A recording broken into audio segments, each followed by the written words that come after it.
ದ್ವಂದ್ವ ಇದೆ ನಿಮ್ಮಲ್ಲಿ. ನಮ್ಗೆ ಜಾತಿ ಜನಗಣತಿ ಮಾಡಿದ್ರೆ ಟೈಮ್ ಆಗುತ್ತೆ, ಹೀಗಾಗಿ 50% ಜಾಸ್ತಿ ಮಾಡ್ತೀವಿ ಅಂತ ಹೇಳಿದ್ದಾರೆ ಅಂತಂದ್ರಿ.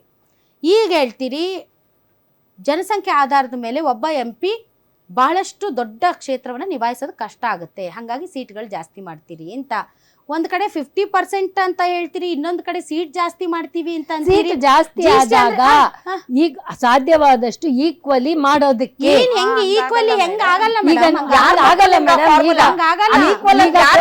ಈಗ ಇಷ್ಟು 14 ಸೀಟ್ ನಮ್ಮ ಕರ್ನಾಟಕಕ್ಕೆ ಇರೋದ್ರಲ್ಲಿ 14 MP ಜಾಸ್ತಿ ಆಗ್ತಾರ? ಹೌದಾ? ಯುಪಿಗೆ ಎಷ್ಟು ಆಗ್ತಾರೆ? ಯುಪಿಗೂ ಜಾಸ್ತಿ ಆಗ್ತಾರೆ, ಬಟ್ ಯುಪಿಯಲ್ಲಿ ಈಗಿನ ಜನಸಂಖ್ಯೆ ಎಷ್ಟು 40 ಜಾಸ್ತಿ ಆಗುತ್ತೆ.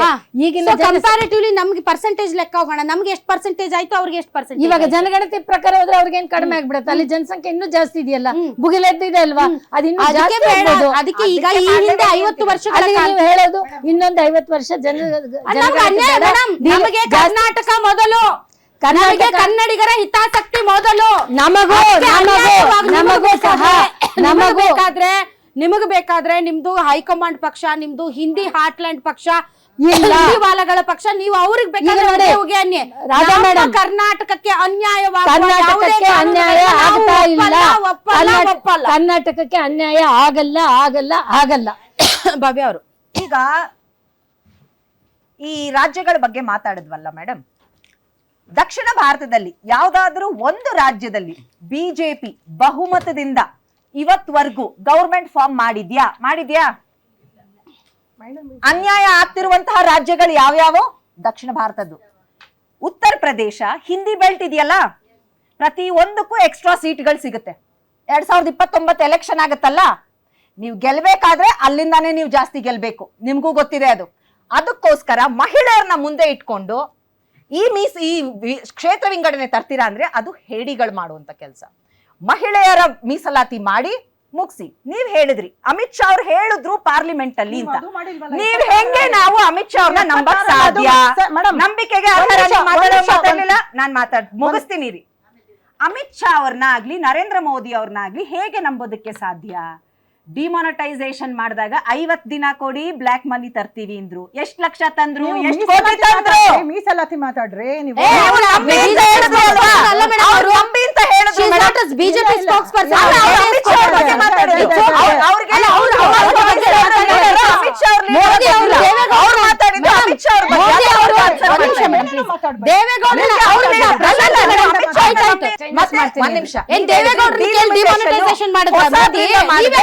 ಅನ್ಯಾಯ ಇನ್ನ ಜಾಸ್ತಿ ಆಗುತ್ತೆ ಅಂತ.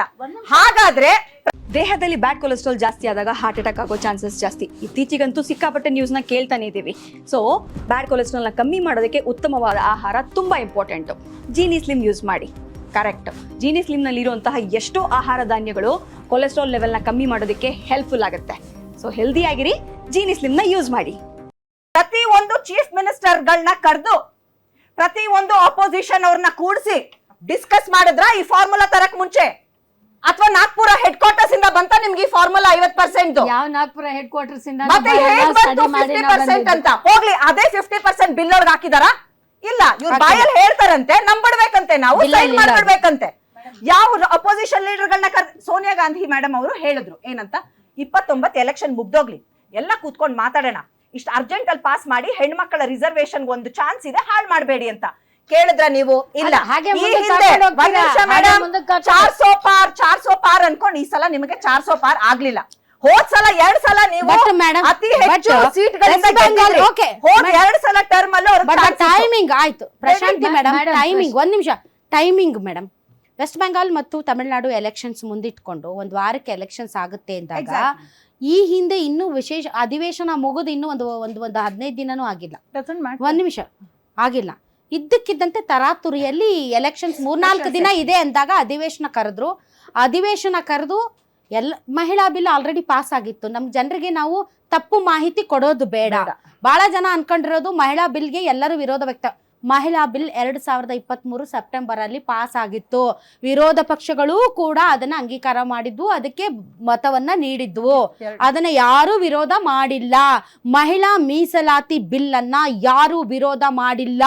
2023ಕ್ಕೆ ಸರ್ವಾನುಮತದಿಂದ ಬಿಲ್ ಪಾಸ್ ಆಯ್ತು. ರಾಷ್ಟ್ರಪತಿಗಳ ಅಂಕಿತ ಕೂಡ ಬಿತ್ತು.